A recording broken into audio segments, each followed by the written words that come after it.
right. Well, good afternoon, everyone. For me, it's morning, but for you, it's afternoon. My name is Glen Gordon.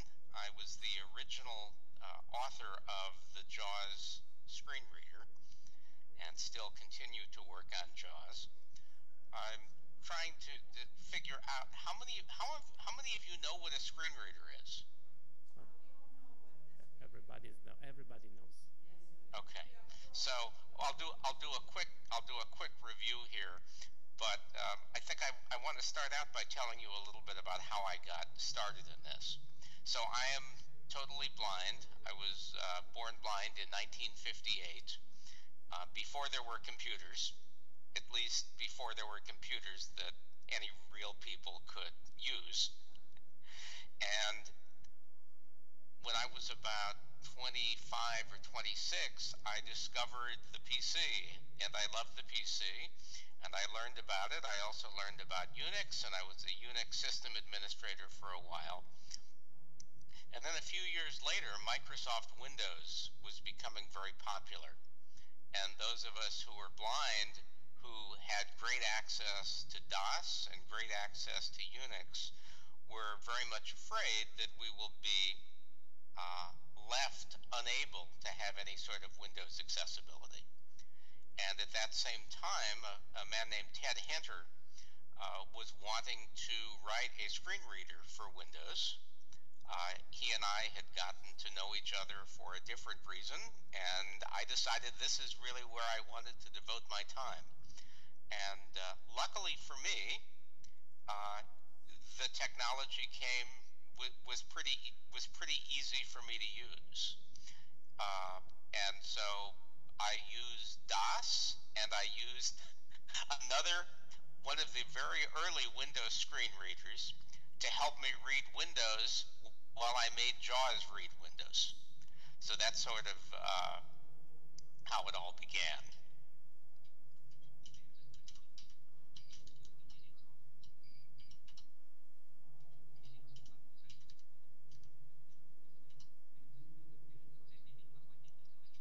So just to sort of review so we're on the same page. So here's sort of what I consider a screen reader to be. It's sort of the glue that allows a blind person to use Windows or any operating system. And because of the nature of how we consume information, it allows not only having things read automatically that gain focus, but providing the opportunity to review what's on the screen. And my slides aren't changing as I would expect. Sorry about that.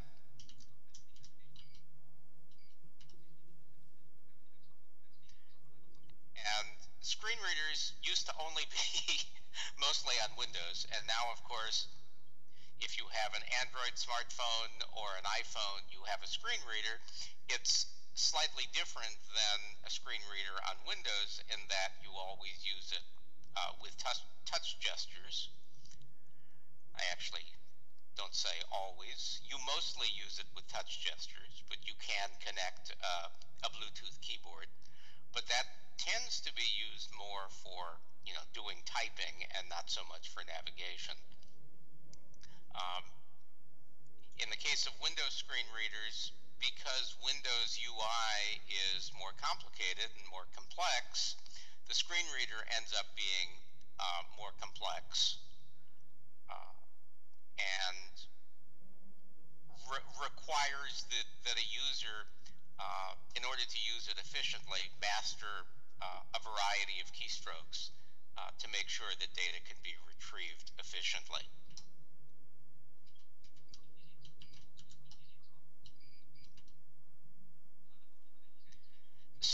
So this to me is the most important. Are most of you sighted, by the way? Yes, they can see. Okay, so I think the biggest thing that I hope I can communicate to you is how different the experience is for a blind person using a computer than someone who's sighted. And I don't mean it's worse.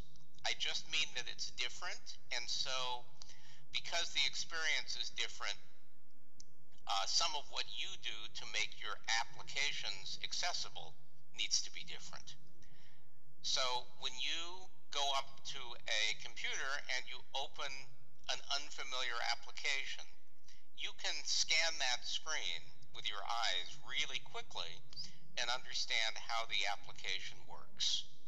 And you can, you'll be drawn visually to the parts of the application that you might want to click on with the mouse to get things to happen. So none of that is true for a blind person. There are only two ways for a blind person to consume information. One is by listening with a speech synthesizer, and the other is in Braille. And in both cases, we have to consume the information linearly, one thing at a time. You don't get to see everything all at once. And so, even though for a sighted person, it doesn't matter necessarily what's in focus when you first start, because your eyes can gravitate to the things that look interesting. For a blind person, if there aren't things in the application that give some indication of what's important and what you might want to do, that makes things really hard. And so consuming information tends to be done in response to taking action.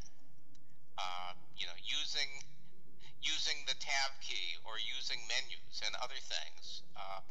That's traditionally the way a blind person uses a program, as opposed to a sighted person who uses a mouse. And we'll talk more about that in a couple of minutes. So JAWS started in 1994. Windows 3.1 had just come out. It was probably the first version of Windows that got widespread adoption.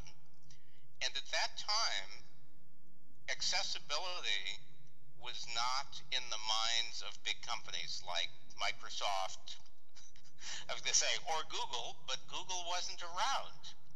Microsoft was the big company around, Apple was around, and neither one of those thought about accessibility beyond sometimes thinking about contrast for people who had trouble discerning different colors.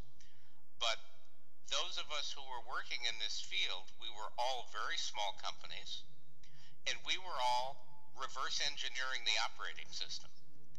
We were trying to figure out how Windows did things behind the scenes so that we could intercept information and present it to people.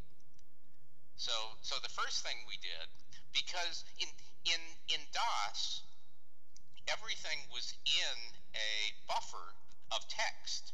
And so the way that the old DOS screen readers worked were they would run in the background and they would read the text that was in this buffer on the screen. So the text never became graphics in DOS. It was always text, and so a screen reader could easily read it. In Windows, it's very different. That the text is, once it's on the screen, it's a graphic. And so no one can go back after the fact and read it. And so what we did was intercept the text when it was being written to the screen and make our own copy, making note of the position, so that when a blind user was navigating around, we could read things out. That's sort of, that's how it was. That's how it was originally. Over time, companies have gotten very interested in accessibility. I think a good sign of that is the fact that you all are having this accessibility day today and tomorrow. That wasn't the case 25 years ago. But as more and more people became interested in accessibility, Microsoft got more interested, and they came up in conjunction with vendors such as ourselves with a communication mechanism a way that applications could tell things like screen readers what was part of their application. And so rather than the screen reader needing to go be a detective and find this information, it actually is now, today, being presented to us through some well-defined interfaces. So I've put 3 different interfaces on the screen. Some of you may have heard of these. It's not that important that you remember them. There was something that Microsoft came up with called MSAA, and the interface for that was iAccessible. And then for the Firefox browser, they needed more than MSAA offered, and so they came up with some extensions to that and called it iAccessible 2. And the latest thing that Microsoft has settled on is something called UIA, or UI automation. All of these are different ways of providing information to screen readers. So that's the thing to remember.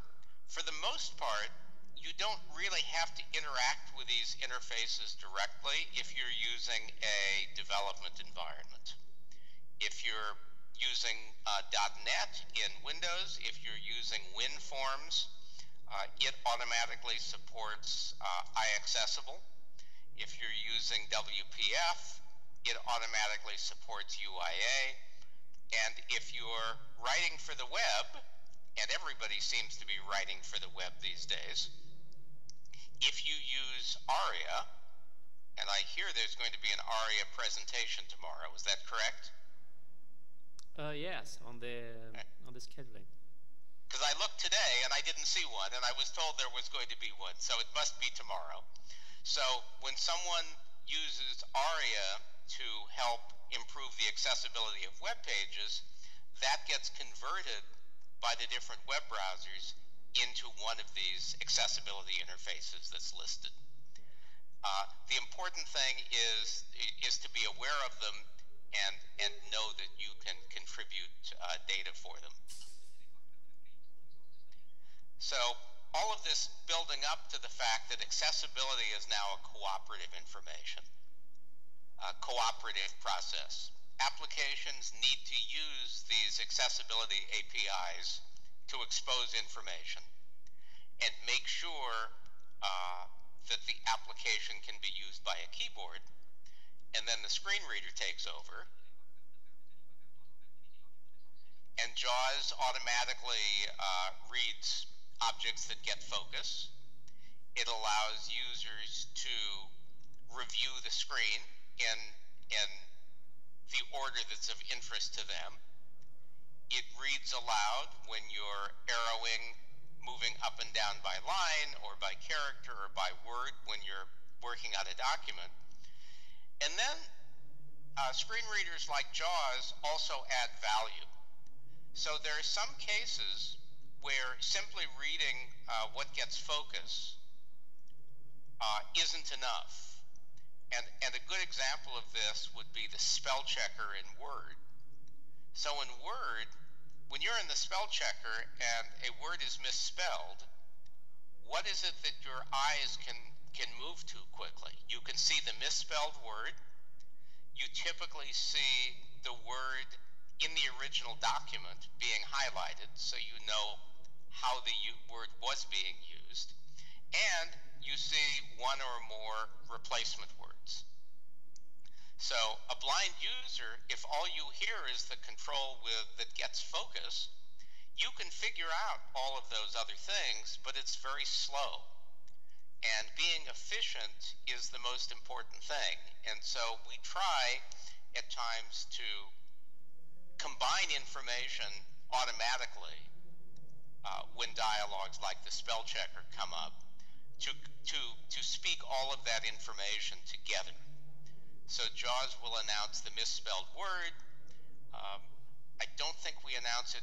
I don't think we read the whole sentence automatically at this point, but we read the misspelled word and the first replacement word. All of this to some things that you can do in your applications to make sure that they're accessible to people who are blind, and by extension, to all people who want to use the keyboard only. And the first thing, and you'd think it was the simplest thing, but a lot of apps violate this. The first thing is to make sure that your app is usable with the keyboard. And usable with the keyboard goes well beyond being able to type in information. It means if you were to unplug your mouse, could you run an application that you're writing with the keyboard by itself? And you sort of need to get into the details of the application, because a lot of applications, you know, the first screen may be very usable with the keyboard, but eventually you're going to get down into another screen, another window or a dialogue where the keyboard suddenly gets locked out, and in order to move forward you'd need to click with the mouse.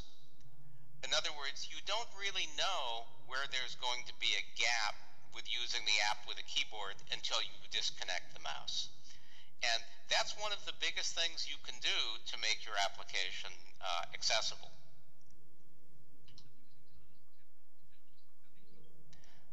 Let me go back here a second to the keyboard. I want to talk a little bit about navigation. So the go-to method for navigating between controls is the tab key.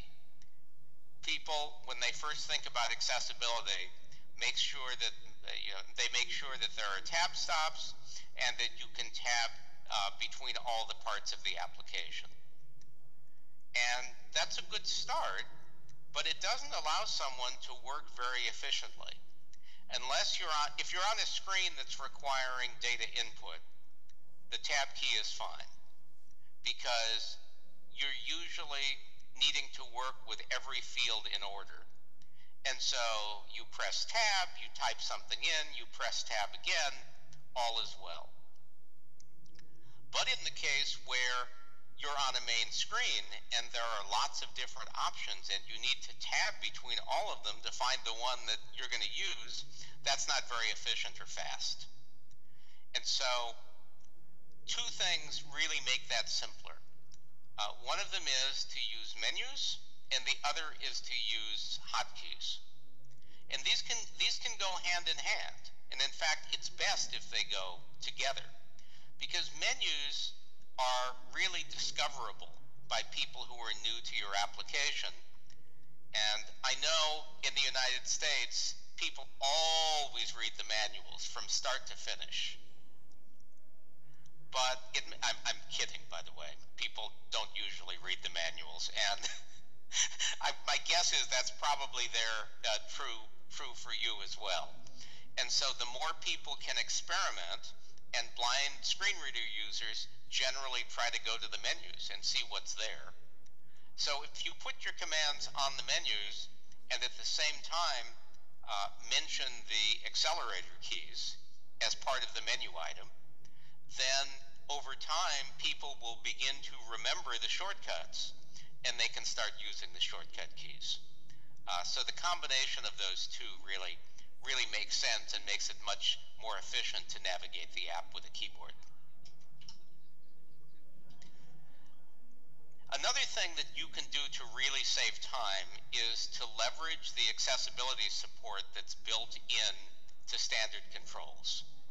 Standard controls tend to be the ones that are really tested well, and so if you have a choice of a standard control or one you write yourself, the standard control is always better from an accessibility standpoint. At least it's better initially. It'll require less work for you.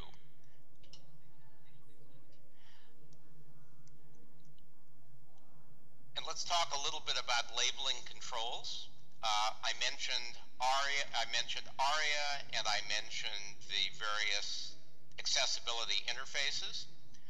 Most development environments give you ways of labeling your controls. And sometimes, if they're standard controls, they'll automatically have labels. The labels that are used for sighted users will automatically be used by the accessibility APIs as well. But if you need to label a control, make sure that you don't try to use labels as a way to train people on how to use the application. Make sure that they're short and to the point. Because although a blind user may appreciate a really long label the first time, they're going to be using your app and they're going to use it regularly, and after about, time number 100, they're going to be really unhappy that you used a very long name. Yes. So keep them short. Don't have them duplicate information that's contained in other properties. Typically there's a control type property or a role property, and screen readers like JAWS use that information to tell a blind user how they should expect to interact with the control. So you have no need to repeat that in the name of the label. And long labels are not better labels. They're just long labels. Sometimes short, sometimes and most of the time, short is a lot better. Focus management is really important, and it's something that people tend to forget about. And focus management essentially means where is the keyboard input going to go? So for a sighted user, if a new window opens and the keyboard focus isn't where you'd expect it to be, you can take your mouse and you go click, click, and keyboard focus is in the control you care about, and things are good. For a blind user, if a window opens and focus isn't anywhere, or it's on the main window, it's possible in that case that tabbing will get stuck, that you won't be able to go anywhere, and that makes it hard if you're a keyboard user only. There are a couple of places where focus often is wrong, especially in HTML, and there are things that are probably worth checking. One of them is when a dialog first opens, is focus on the first control. When a drop-down list opens, is focus on the proper item. And when you arrow up and down, does focus for the keyboard move to the proper item. And also when dialogues are closed. So if you've opened a dialogue and the user then finishes with it and closes it, does focus go back to a reasonable location, a place that the user would expect? Those are a few things to be aware of. So Microsoft has just released a couple of new tools, and these are good for both validating your desktop applications and for web applications. There's one tool for each. They've invested a lot of time in the last year on developing these tools, and it's probably the best of the group that they've thus far developed. Sometimes you just want to look at your app, or you should want to look at your app, and look to see how good accessibility is exposed. And these tools will let you get a visual view of what the accessibility information that's presented to JAWS and other Windows screen readers. And the other thing that you can do is, let's say you're using, I realize, by the way, that JAWS is not the only Windows screen reader, but it's my Windows screen reader, and it's the one that I love, and lots of people use it. So I'm speaking of it more generally.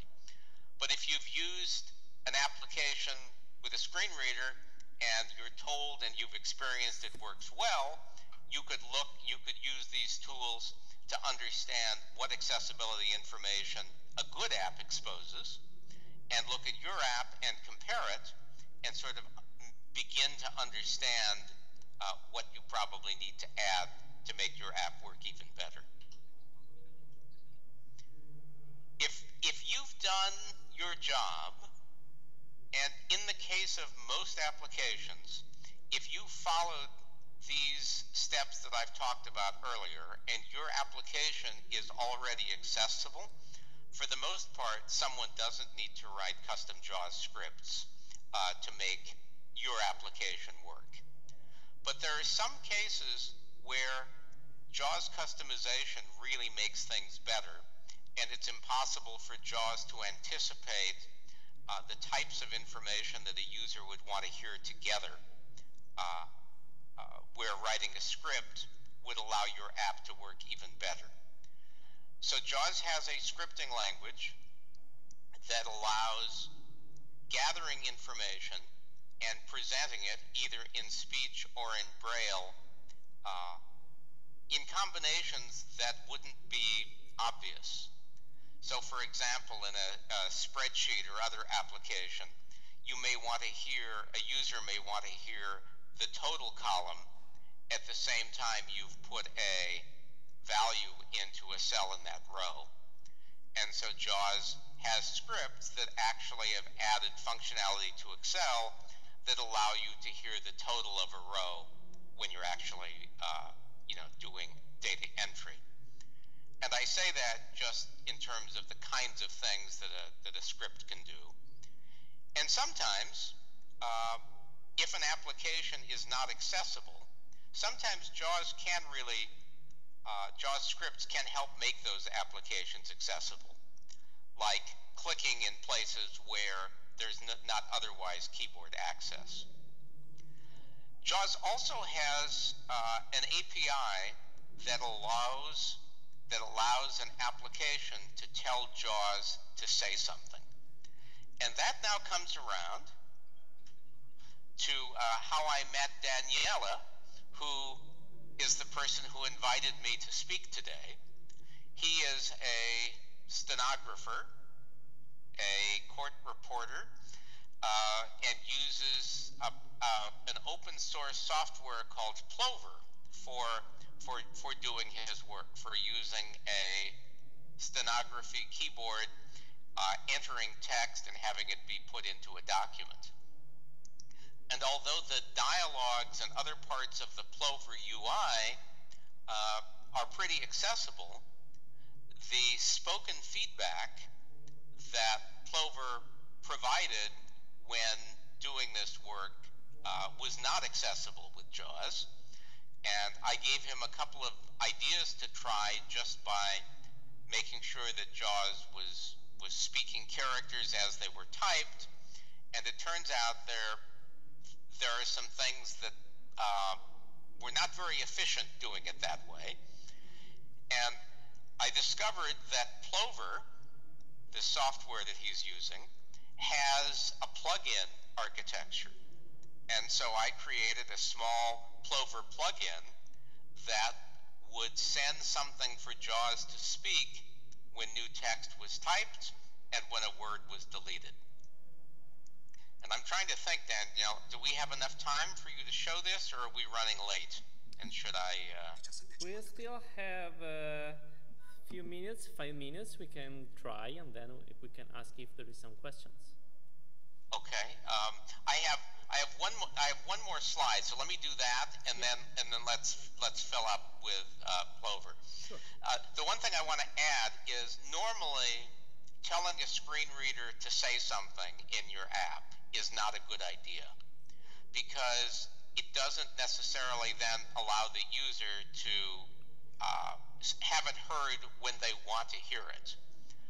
But in a situation like the one that we had with Plover, it was the perfect solution, and I think Danielle is pretty happy. Yeah. The last thing I want to mention is rely on blind testers or blind users. No matter how much time you devote to accessibility, and no matter how dedicated you are, you're not going to be able to figure out if it's a really good user experience for someone who's blind. Someone who's blind will sit down with your application, and assuming they're a pretty good user, they will be able to tell you in a fairly short time the areas where accessibility is good and the areas where things are less efficient and not as good, and how they could be improved. So I do encourage you to rely on the people who ultimately will be using the applications to review it and to give you feedback. So with that, I thank you very much, and let's see if Danielle can give a quick Plover demo, and then I will happily answer any questions. Okay. Basically,